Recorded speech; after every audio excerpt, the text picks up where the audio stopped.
You're watching TelecomTV from the Great Telco Debate 2018.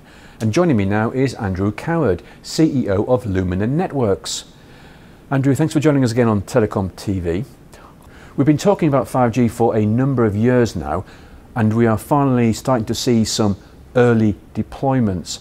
Firstly, where does Lumina Networks fit within the 5G network? And also, from your perspective, why aren't we seeing more deployments? Yeah, well, first of all, Lumina provides SDN, open source SDN, using OpenDaylight.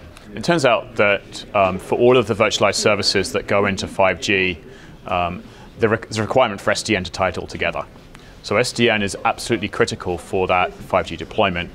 And really, what we do as Lumina is provide the open source capabilities to service providers to do that, so they remain kind of agnostic to the actual vendors they're using underneath, and can drive business logic dynamically through the SDN process. And the fact that the network is heterogeneous by definition, I guess, means that we require a multi-vendor approach.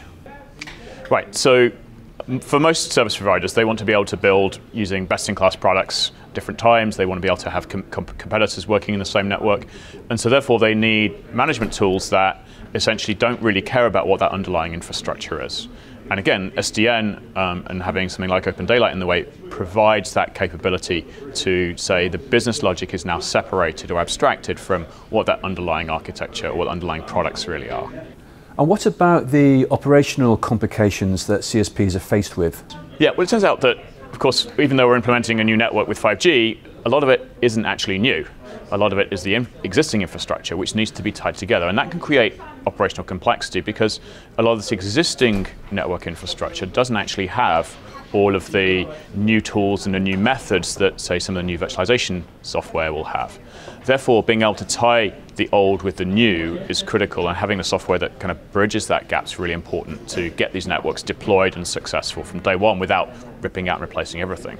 It's never a single challenge, is it? What do you think the industry needs to do to overcome some of these roadblocks that you mentioned?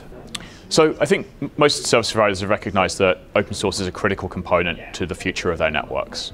And we've seen that not just with how open source is beginning to be deployed, but how the technology movements like a movement to ONAP and so on, how the service providers themselves are pouring resources and effort into making sure that open source gets deployed and gets the right level of attention across the industry.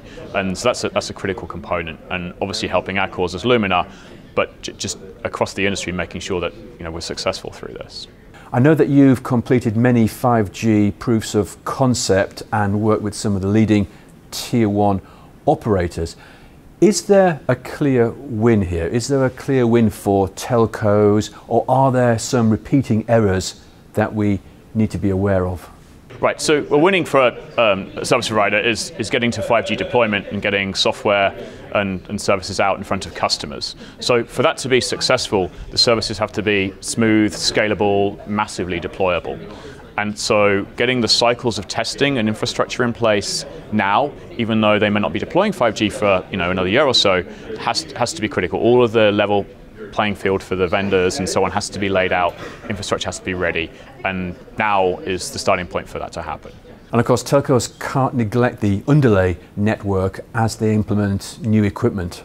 No, and so much of what's been talked about in 5G and next generation networks has been this whole kind of, I'm going to build everything on top of my existing infrastructure, I don't have to worry about it.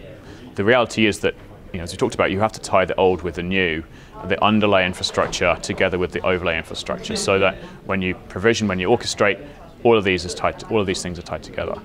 And what is the relationship between open source and telcos? I think it's been really interesting to hear the traditional vendors talk about why open source isn't the way forward, and how it's too complicated, and how you should continue to use the systems that work.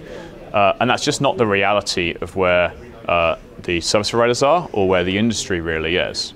So we're going to continue to see this pushback from traditional vendors, but at the end of the day, every vendor has to come into this ecosystem and play with it, and work in this open source environment. That's just the reality. And it's been forced on them by AT&T and Verizon and Telefonica and all of the large telecoms. They're saying, this is the way forward, you will do this if you want to put your products into my network. Andrew, thank you very much indeed.